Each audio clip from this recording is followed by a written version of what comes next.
Thank you. Honorable E. Saravanapavan.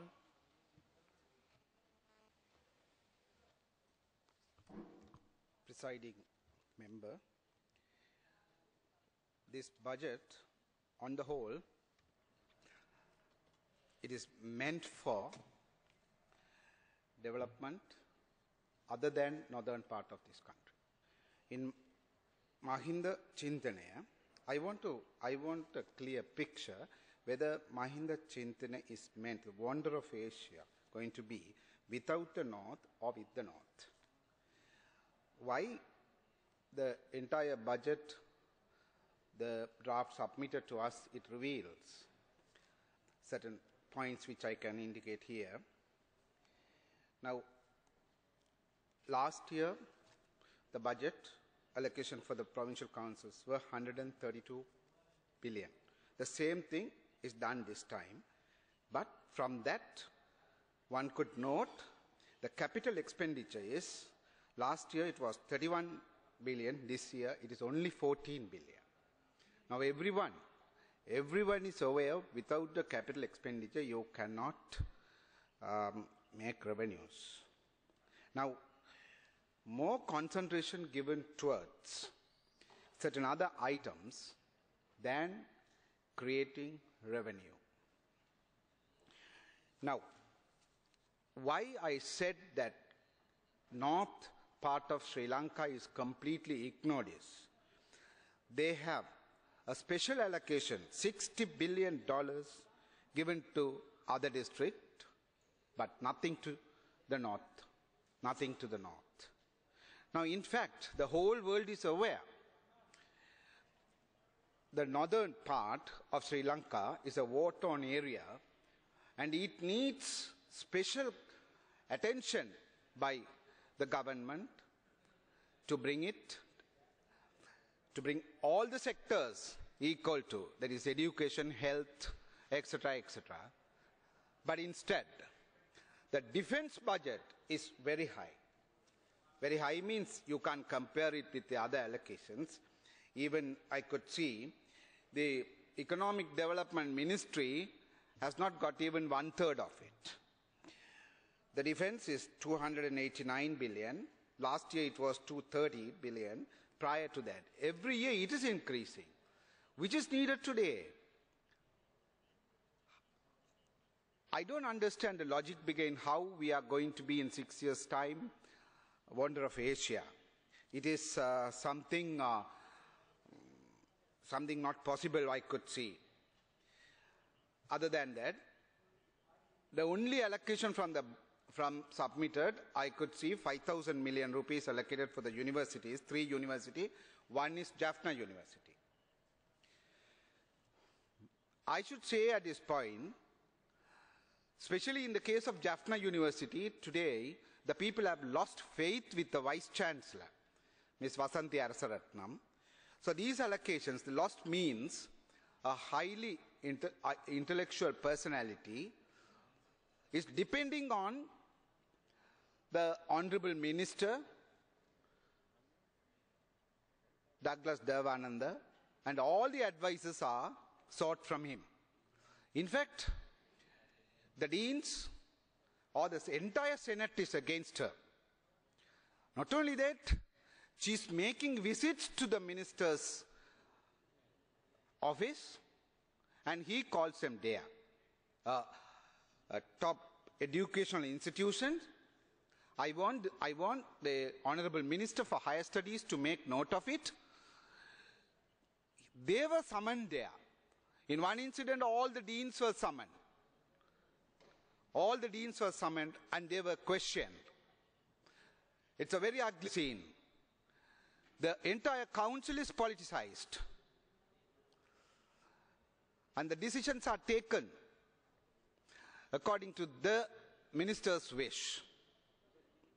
Therefore, allocation of this bigger sum, I do not know to what extent it will materialize in a fruitful manner. So therefore, the Minister of Higher Education must make note of it and he must rectify this as quick as possible. The other one, when they allocate 130 billion for provincial councils, one should know, now, they have not, it is not clear what proportionately it's going to be allocated within the north, because the governor is also working according to the minister's wishes. We could see, I am going to give more information when the committee stage arrives, not at this point. So therefore, now out of the 335 Pradesh Sabhas in Sri Lanka, they said 12 municipal councils they are the only councils working more than 100 they are getting 100 million income. But I should say about Jaffna Municipal Council at this point. I think that may be the only council which had a deficit budget. They have, without any, considering the cadre, they have excess employment, 400 people employed, and they are supporters of EPDP. And they have even drawn the fixed deposits in the banks to pay the salaries. And they have not still finalized. And those workers, those labor category and various other workers, they mainly do all types of jobs for the political party as well as the officers or the mayor, everybody's house, etc., etc. So this has to be noted. They have got temporary staffs that they are paying. What's the point of order? கௌரவ பாராளுமன்ற உறுப்பினர் சம்பந்தப்பட்ட விஷயங்களை விட்டு EPDP என்றும் கௌரவ அமைச்சர் என்று சொல்லி குற்றம் சாட்டி பேசிக் கொண்டிருக்கிறார். யாழ் மாநகரசபையில் இருக்கிற எல்லாம் இபிடிபி உறுப்பினர் மாதிரி காய்ச்சி கொண்டிருக்கிறார். இதுகள் தவிர்க்கப்பட வேணும். பட்ஜெட்னா பட்ஜெட்டை பற்றி தான் கதைக்க வேணுமே ஒழிய சம்பந்தம் இல்ல கதையை கதைக்கப்படாது. சம்பந்தம் இல்ல சட்டத்துக்கு விரோதமாக இருந்தால் அவரை நீக்கப்படும். ஒரு அமைச்சரை பற்றி கட்சியை பற்றி தேவையில்லாம் கட்சின்னு இருக்குது. I don't think he has understood what I say. What I say is he is intruding into all affairs. That's what I mean. He must understand that. I have not accused directly to him. So all these, they are paying almost 8 million for the temporary staff. Therefore, the Jaffna municipal budget is always, the last time the budget was, is a deficit budget. And it is not quite transparent also, I must take this mention. In fact, Jaffna is virtually, the north, I must say, is virtually under the control, with the blessings of the government, I suppose, under the control of the so-called minister. Other thing we got to note here, nearly 3,000 people who were rehabilitated, they were given some jobs by the armed forces in Mullaitivu. It's almost 5 weeks, but they have not paid anything to them.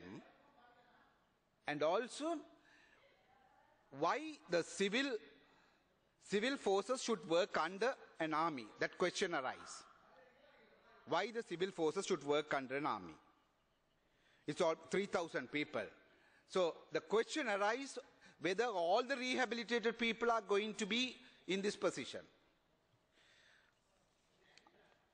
I think this practice makes the people more and more highly worried, and the process of reconciliation is going far beyond.